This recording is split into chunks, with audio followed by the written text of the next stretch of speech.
So welcome back to Pints and Pals. I'm your host, Jeremy, and with me this evening is Mike. What's going on, Mike? How's it going? That was a quick. Oh, pretty well. That was quick. How you That was doing? like 5, 4, 3, 2. Let's go.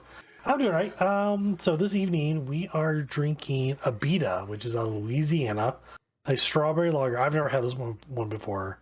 I'm not sure if Mike has at all. Nope. I've had the Purple Haze a long time ago. That was really interesting. I think it was like the first, I'm gonna call it fruit beer I've ever had, or fruited lager.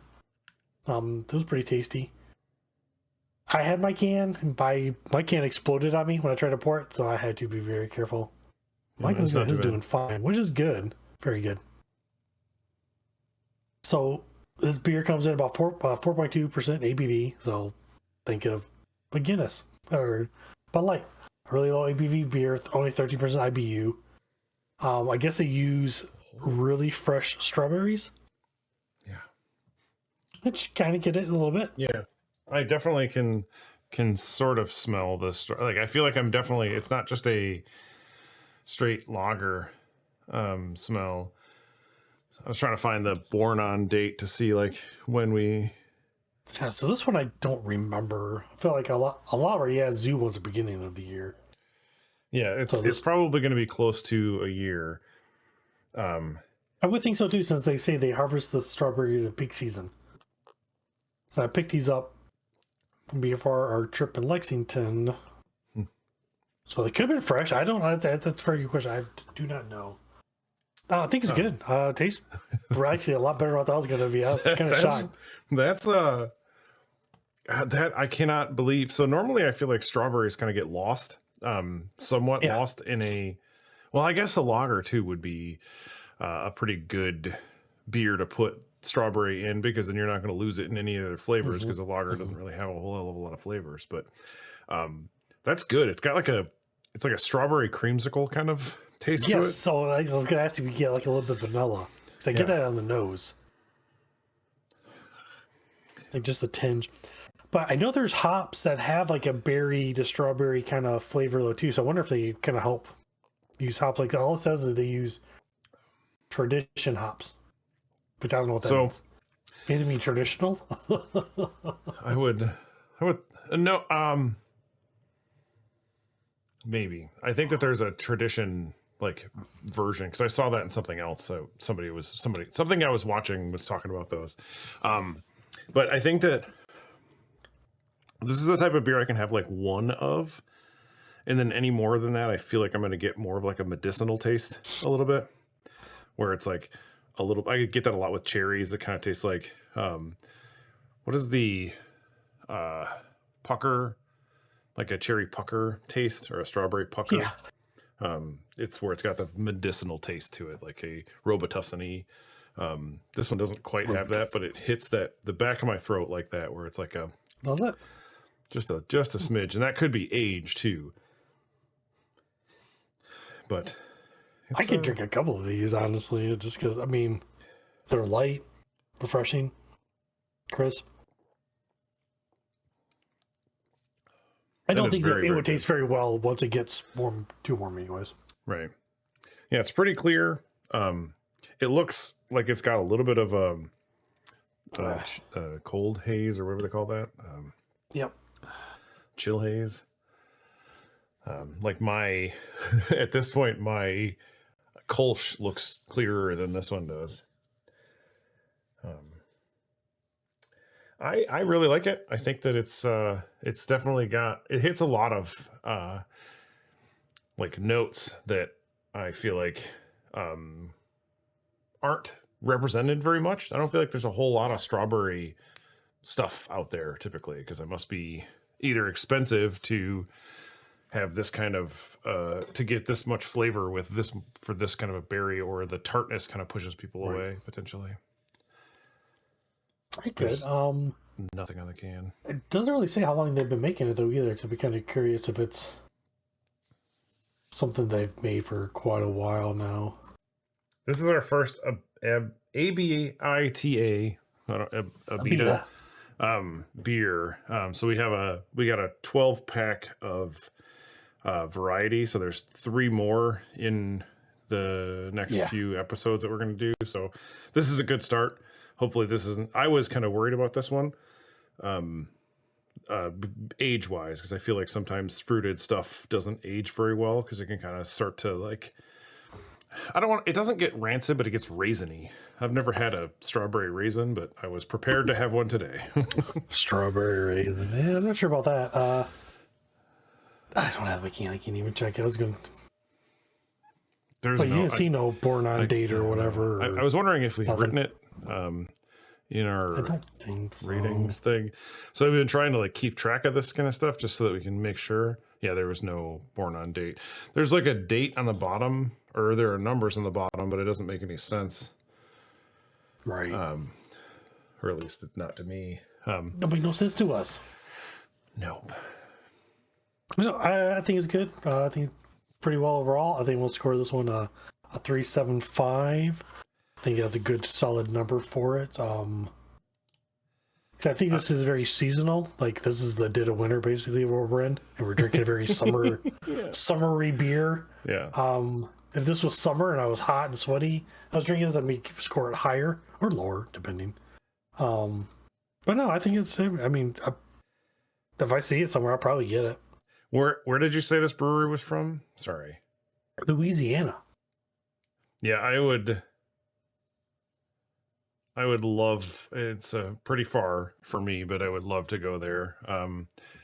It's if they even have a brewery, it could be like a very major one. I've never heard of it, the brand. So it might be popular further south. I don't know if you guys have. Oh, maybe. That's a good question. Yeah, I didn't really think about that. Because when I brought up Purple Haze, you didn't seem to flinch when I said it. I've never even heard of it. Purple Haze was the first one I saw, and I think that one is like 3 different berries in the beer. That one's really good. It actually has like a purple color. I think it has like blueberries, blackberries, and strawberries or something like that. Yeah, that's the only thing I wish this had more of a reddish tint. I wish it were like this color.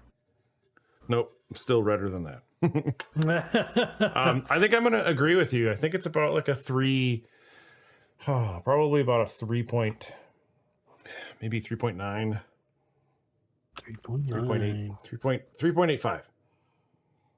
3.859. Yeah. We're really I like skew it. these things.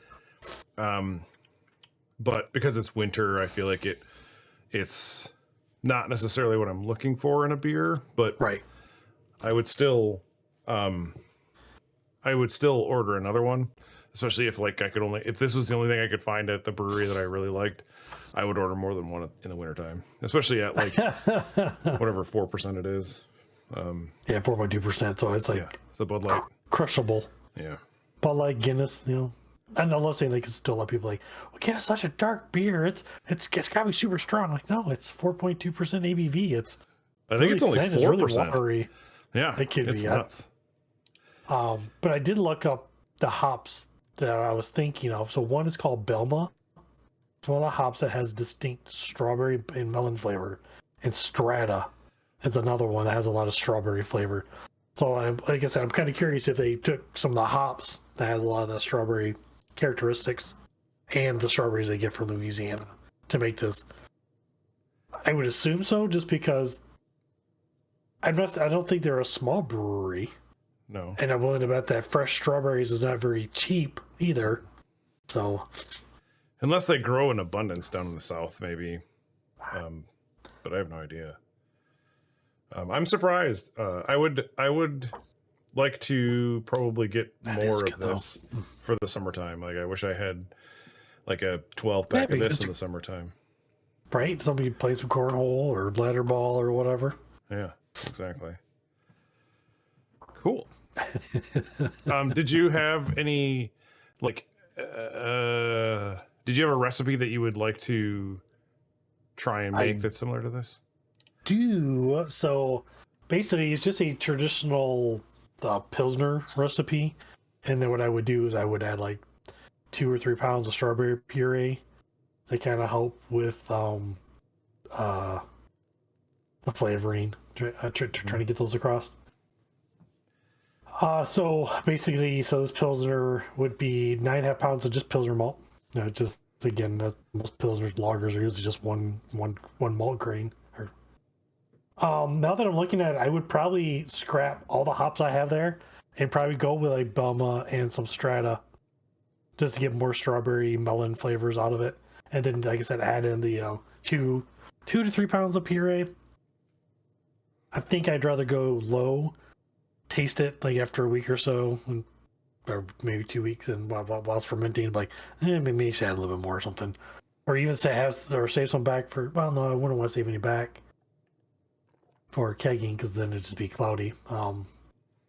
But then I would try the White Labs German lager yeast strain called Cry Havoc, which actually I think I said in last episode or one before that.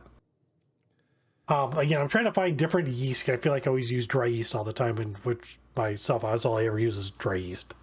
I hardly ever use liquid. So I want to try these brands. I want to try to help support my local-ish homebrew shop, which is like an hour away in a different state. If you can consider that local. Local. You're my local friend in Tennessee. 10 hours away. 10 hours away. Yeah. Well, yeah, that's what I think. That's what I would do. That last line doesn't make sense for this one. Sorry. Can I clean this up? I think pretty simple. In my ignorance, again, when you're making a pseudo lager, you can still do that via like pressure. You would still use the same yeast then? Okay. Spun. Oh yeah, for sure. Yep.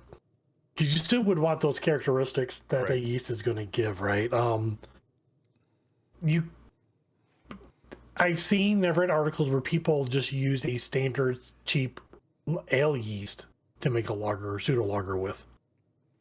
But I feel like if you want it to impart certain characteristics that lager yeast gives that the ale yeast doesn't, I would stick with the lager yeast, even though you're not lagering.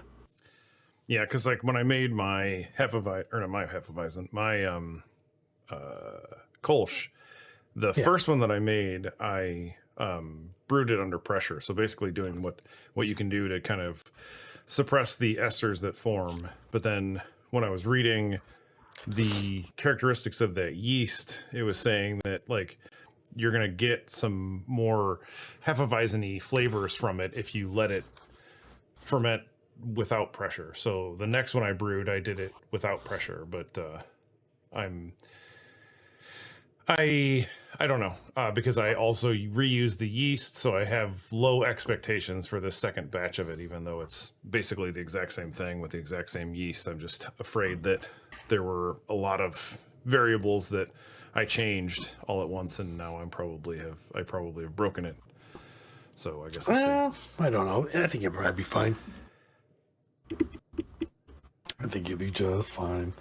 The only thing that I don't think I ever worry about is just infections, honestly. Because like you've learned, like, even if a beer doesn't taste good the first time you taste it, you let it sit for a while, it gets a little bit better. Less a little while, it gets a lot better, and less a while, like, oh, this is really good.